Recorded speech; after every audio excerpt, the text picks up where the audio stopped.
with cars. I have just had the most delightful text from Jan in Inglewood. Thank you for that, Jan. That is very sweet of you.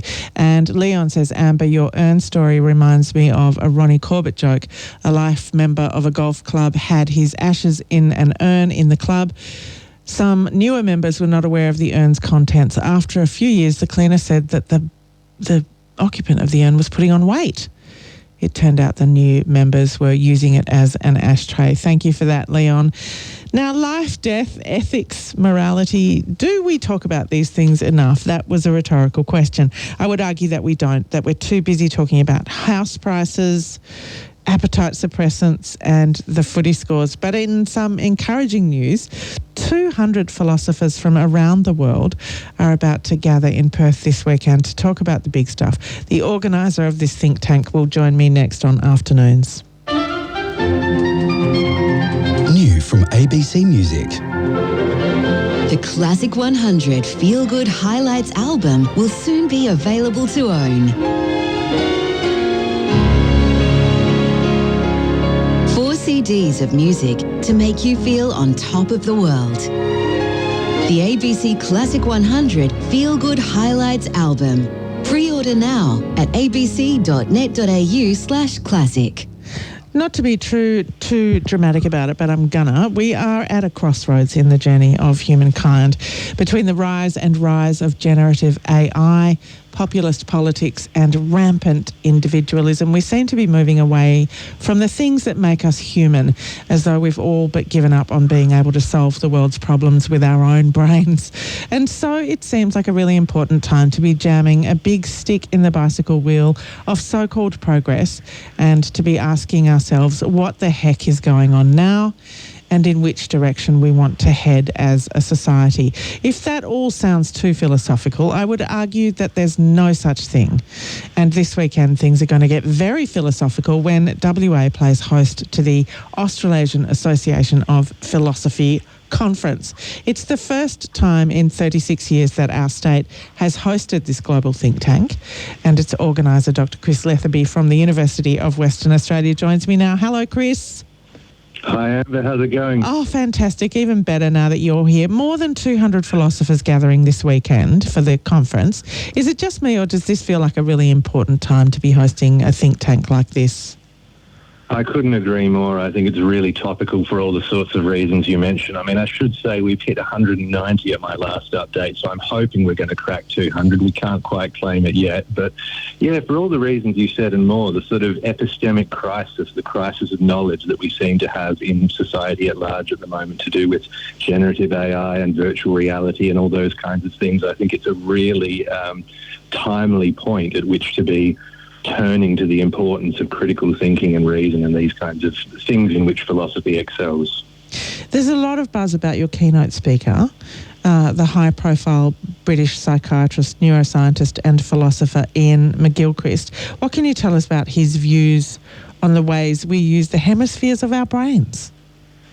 Right. So, yeah, McGilchrist has been working for a long time on the implications of research on hemispheric lateralization, which is basically just the idea that the two cerebral hemispheres, the two halves of the brain, more or less, are specialized for different functions. And this in itself is uncontroversial, but McGilchrist says there's kind of a deeper significance to this that doesn't always get appreciated. And he links the functioning of, I believe, the left hemisphere to the kind of thinking and the kinds of modes of attention to the world and the type of experience that we would usually associate with logical, deliberative, rational thought, and then says that the functions of the right hemisphere are more tied to a kind of holistic, creative, intuitive sort of mode of attending and experiencing and processing reality. And he's made sort of an extended argument over the course of a series of books that understanding the relationship between these two modes of experience and these two ways of paying attention is absolutely crucial, not just for getting a complete picture of the human condition, but also for navigating exactly the kinds of challenges that the modern world faces that we've been talking about. Your own address strikes me as equally fascinating. Can you share with us what you've been exploring about the role of psychedelic drugs? Sure. So, I mean, you're right. It's not entirely dissimilar to the kind of topics that McGilchrist is talking about, because something happens to people, and probably a lot of us know by now that there have been heaps of studies in the last 20 or 30 years sort of revisiting the effects of psychedelics and finding that substances like LSD and psilocybin from magic mushrooms in the right conditions and when due care is taken not only can be given quite safely but actually seemingly can have all kinds of beneficial effects. So they can lead to lasting reductions in symptoms of depression, anxiety and various forms of substance use. This has been shown in a number of clinical trials by now, and part of the way that this seems to come about is that under supervision in sort of a psychiatric clinical setting, people have this psychedelic experience in which precisely the ordinary, everyday, rational, logical, deliberating mind is relaxed or kind of switched off to a degree, and they can access a different way of seeing themselves and a different mode of experiencing reality that the evidence suggests can have not just therapeutic effects, but in fact even potentially ethical effects. So that's what my co-author Nim Kirkham and I are looking at, my colleague at UWA.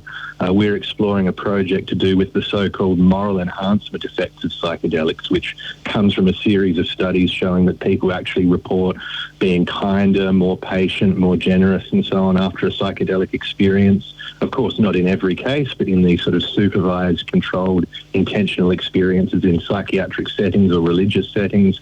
And it's not just their own kind of self-talk, because the psychometric questionnaires and the reports from their kind of community observers back up the idea that in some cases people really do seem to be transformed for the better by these experiences, which is philosophically intriguing. Are you part of the clinical trials, or are you going through the data that those clinical trials have found?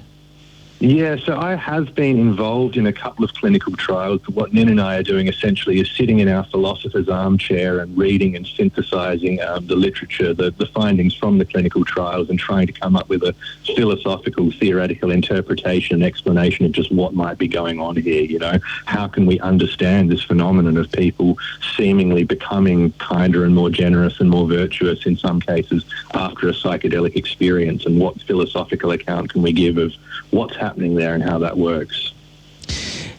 Before I ask you what the philosopher's armchair is upholstered in, do you feel that there's just been, I really want to know, been just a falling away of that we don't place the importance around the study of this topic as we should, that it's lost its, what am I trying to say? I remember hearing that when recruiting diplomats, someone who had a degree in philosophy was a contender for that. And it seems to be that our politicians only have a law background, you know, and whereas I would like to raise this up as like, why aren't the philosophers in charge of everything? I'm sure you agree. Of course I do. I mean, this idea goes back to Plato. You know, Plato's ideal state, his ideal republic, was ruled by philosopher kings, and we've never given up on that dream. Although, of course, there is some amazing statistic in the UK about what proportion of MPs, I can't remember what the number it is, but it's some very high proportion of MPs have a PPE degree, philosophy, politics and economics, from Oxbridge. And so if we look at the state of the UK at present, we might kind of rethink the idea of philosopher kings to save the world. But I'm sure it's just the politics and economics component that's kind of gumming up the works there. Yeah, they haven't got a nicely upholstered philosopher's armchair to sit in. I imagine it's in a sort of slightly beautiful rainbow striped velvet, but stylish, you know, not too cheesy on the colours, just it's a slightly different hue.